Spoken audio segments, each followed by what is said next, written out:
Before I say what I was prepared to say here,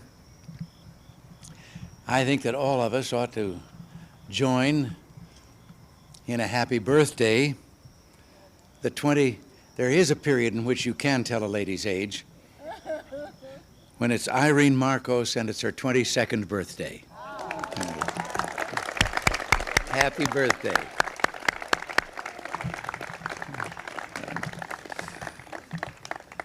But tonight, we welcome old and good friends to the White House in a visit symbolic of the superb relationship between our two countries. It's a nostalgic occasion for us as well. Nancy and I often think of our 1969 visit to Manila when we first experienced that unexcelled Philippine hospitality as the guests of our guests here tonight. And the birthday girl was quite young and small at that time. Many things have changed in both countries since that time, but one thing remains constant: the basic nature of the Filipino-United States friendship. It remains solid. Both countries have worked hard over the years to maintain excellent cooperation in defense, foreign policy, refugee matters, economic assistance, and many other areas. And I pledge to you, President Marcos, that the United States will do its share to strengthen those ties in the 1930s, the 1980s. I've been doing a little reminiscing at the table, forgive me. That's my fault. Yes, 1930s was my first job. We value the friendship of the Republic of the Philippines for many reasons, Mr. President.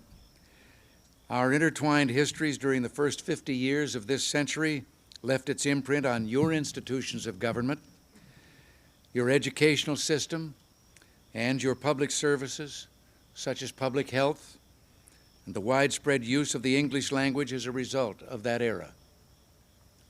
So is your flourishing free enterprise system. As important as our shared histories are our shared strategic interests, which span this entire century. In World War II, Filipinos and Americans fought and died together. And you yourself, Mr. President, played an unforgettably heroic part in that conflict. Coming out of that war, your generation and mine fully understood the need for collective security arrangements. Unfortunately, some of today's young people, blessed by decades of relative peace, may not have this understanding. I think it's our duty to impart our historical experience to them. Today, a strong defense alliance is a major factor in contributing to the security of the Philippines and to the maintenance of peace and security in Asia. With the next review of the military bases agreement, which begins in 1983, we shall continue to modernize our security relationship to best serve our mutual security interests. Both of our economies depend on vigorous trade and investment. These ties remain strong, and your presence in Washington, Mr. President, has enabled us to conclude several outstanding economic matters.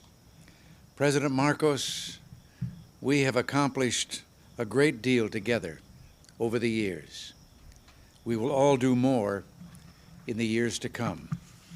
Common determination to achieve a better life doesn't mean that we need to be alike.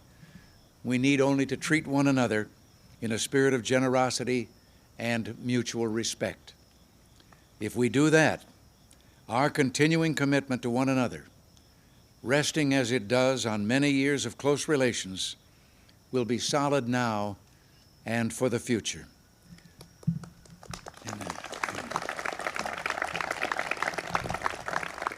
So in that spirit, let me offer a toast to the President, Mrs. Marcos, and to the people of the Philippines, and to the mutual respect, the dedication to peace and security in the world, and the shared values which unite us.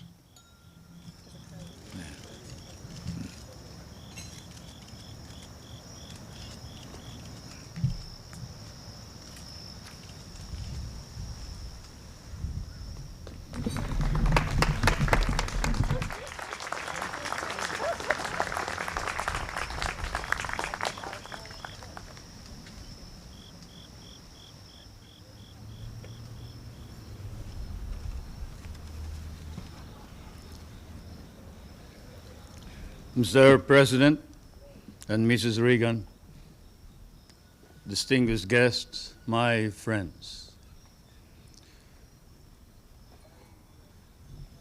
I feel I must pay tribute to this elegant and fairy-like party and dinner, which has reminded me too much not only of home, but of some dreamland at home. A tribute to the taste and sense of beauty, to perhaps primarily not only to President Reagan, but Mrs. Reagan, for this lovely party, which I shall always remember as the Firefly Party in the White House. You do us great honor with this dinner. Allow me to extend the gratitude of 50 million people in the Republic of the Philippines, Mrs. Marcos and myself, for this hospitality and this generosity. Certainly, we will be unable to reciprocate this beautiful event. You even had the songs all prepared, including a Philippine song. That's a favorite of the First Lady of the Philippines, Dahil Sa'yo, which means because of you. Because of you I love, because of you I live, and because of you I am what I am. And then you had the other theme song, which was a favorite of both President Reagan and the other president. Understand? The theme song of Dr. Zhivago, which is a long story, of course, and which I won't talk about. It happens to be one of our theme songs because it was sung in one of what threatened to be a tragedy, but which did not. And that's why we remember it.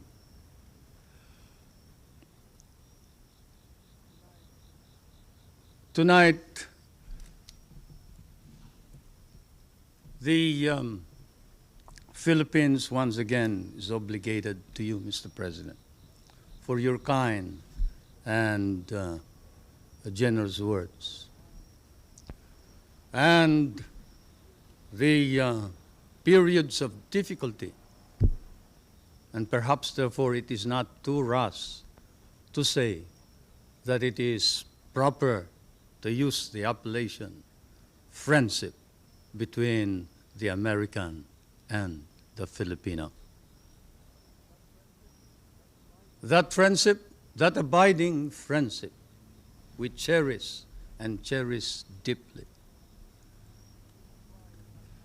And this is why, as I come and stand once again on American soil, Mr. President, I cannot but be candid. I would not be candid if I did not speak too of those misunderstandings and the adversities which we have faced together.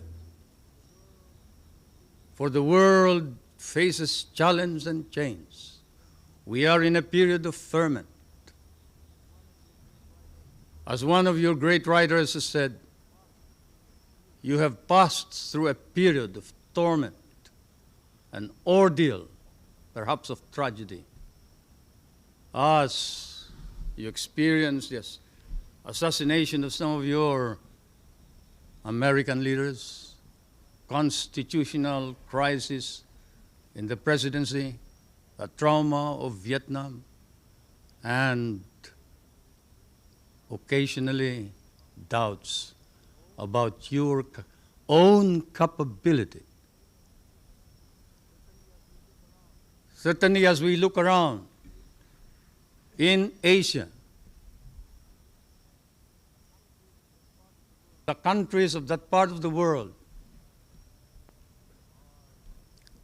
are marked, and often there is fear that perhaps does not weary, that America is firm and resolute. Actions, but that it faces and confronts its problems squarely, fairly, justly. As I stand on American soil and I see the doubts rising in Asia, I see another phenomenon that clears my mind. It is the phenomenon of an American nation led by a new leadership, earnestly exerting heroic efforts in order to stop the slide and the loss of prestige of American leadership throughout the world. Yes, Mr. President, out of the dark, out of the shadows of the decline in even respect for America and decline for her leadership, there is a rising and emerging a new America, not only in Asia, but perhaps throughout the world.